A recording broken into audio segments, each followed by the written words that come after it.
So I'm going to talk about the 4 types of learning styles and then a few tips or ideas for language classrooms. So the 4 types of styles are visual, which means you learn best by looking at something. The next one is auditory, which means you learn best by hearing something. The next one is reading and writing, so you learn best by reading and then writing.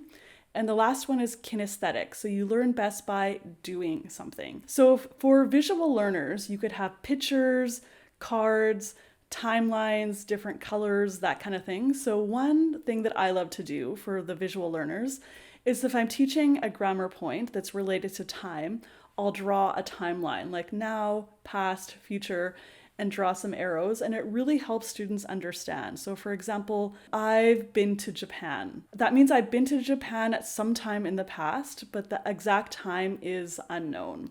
So you can really use a timeline to help students understand that kind of thing. So the next one is auditory. These students learn best by hearing and talking. So things like group discussions, or students can talk with a partner about the answers to a question. Things like tones, word emphasis, a focus on pronunciation really can help these students. So for the people who like reading and writing, things like homework assignments or a reading focused lesson is ideal for them. So for the kinesthetic learners, I like to have something like a secret box, or a bag, and I have little objects in there, and students have to reach inside and then feel around, and they can describe what they're feeling. I feel something like long, I feel something soft, that kind of thing. And they could even pull out one object and then describe it to the class and then say what it is.